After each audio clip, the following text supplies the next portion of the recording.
Primary जोलुर बादायलायनायखौ नुदों बिटिसिनिफ्राय इउपिपिएलनि लाइमोन गांखंआ मा बुंगोन बे समाव जोङो बिटिसिआव थानाय मोनफ्रोमबो ब्लकआव बेबायदिनो जोङो इन्टार प्राइमारि जोलुर बादायलायनाय हाबाफारिखौ जोङो लादों।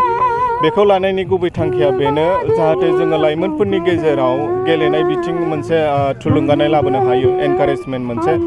मानो होनोबा जोंनाव गोबां बेबायदि टेलेन्टेड फुटबल गेलेगिरि बिथांमोन दङ जायफ्रानोखि बेबायदि मोनसे प्लेटफर्म मोनाखै।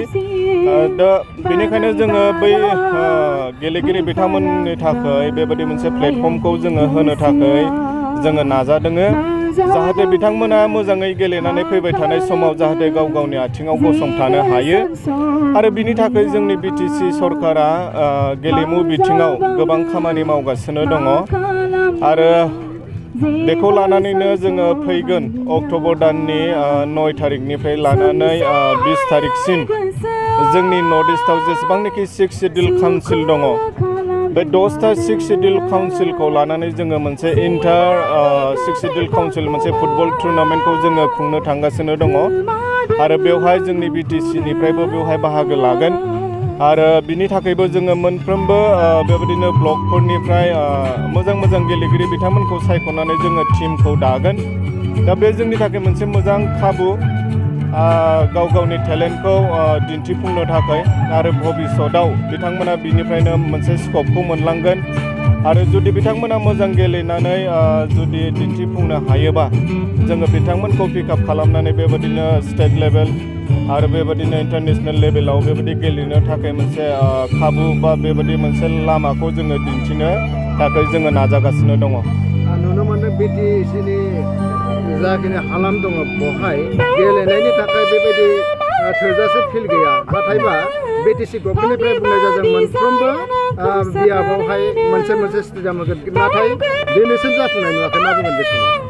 नंगौ, जोंनि बिटिसिआव बेबायदिनो थोजासे जेखिनि स्पर्ट्स एक्टिभिटिसनि थाखाय जेखिनि फेसिलिटिसफोर दङ नांगौ बेखौ जोङो होनो हायाखै। अब्लाबो जोंनि सरकारा नाजागासिनो दङ। जोंनि मुसलपुराव 50 crore मोनसे स्टेडियाम जोङो लुनो थांगासिनो दङ। आरो बेवहाय गासिबो माल्टिपार्पास गोबां माखासे स्पर्ट एक्टिभिटिसफोरखौ जोङो बेवहाय गेलेनो थाखाय बेबायदि मोनसे ग्राउन्ड बा बेबायदि मोनसे स्टेडियामखौ जोङो 50 crore मोनसे स्टेडियामखौ जोङो लुनो थांगासिनो दङ। आरो बिनि बादैबो मोनफ्रोमबो साब डिभिजन लेभेलाव जोङो बा जोंनि सरकारा बेबायदि मिनि स्टेडियाम बेखौ जोङो मावफुंलांगोन। जोंहा फोथायनाय दङ निस्सय जोंहा दासिमबो जोंनाव जिखिनि समय दङ जोंनि सरकारा बेखिनि समायाव बे हाबाफारिखौ मावफुंलांगोन। लाइमोनफोरनि गेजेराव नुनो मोननाय जादों माखासे गाज्रि खामानियाव मुखुबनाय, जेरैहाय मबाइल गेलेनाय, बेबायदिनो ड्राग्स बायदि सोबनानै गावनि समखौ हगारहरनाय। बे समावहाय नोंथाङा लाइमोनफोरजों मा साजेसन हरगोन? दा बेवहाय बेखौ लानानै जोंबो सिन्था खालामदों जे गोबां जोंनि बिटिसिआव बेबायदि माखासे ड्रप आउट जानाय स्टुडेन्टफोर जायफ्रानोखि मेट्रिक फेल जाबाय, हाई सेकेन्डारि फेल जाबाय, बिथांमोना दिनै जेबो मावालासिनो बा जेबो एक्टिभिटिसाव इनभल्भ जायालासिनो बेबायदि ड्राग्स सोबनाय बा बेबायदि जौ जुवा गेलेनाय दा बेफोर एक्टिभिटिसाव इनभल्भ जानायखौ जोङो नुदों। जायनि थाखाय जोङो बिथांमोनखौ बिनिफ्राय बोरै मोजां लामायाव लाबोनो हानो बेखौ थांखिनानै जोङो मोनफ्रोमबो ब्लकआव बिनि थाखायबो जोङो ड्रप आउट स्टुडेन्टफोरखौ लानानै जायफ्रानोखि बेखार लाइमोनफोर दङ बिथांमोनखौ लानानै जोङो बिथांमोननि थाखाय मोनसे मटिभेसन काम केरियार काउन्सिलिं प्रग्रामखौ जोङो मोनफ्रोमबो ब्लकआव जोङो लाबोगासिनो दङ। आरो बेखौ जोङो बिजनीनि सबायझाराव जोङो अलरेडि बेखौ जोङो जागायजेनबाय। आरो मैया जोङो फानबारियाव बेखौ लादों। आरो दिनै जोङो तामुलपुरनि नाग्रिजुलियाव जोङो बे हाबाफारिखौ लादों।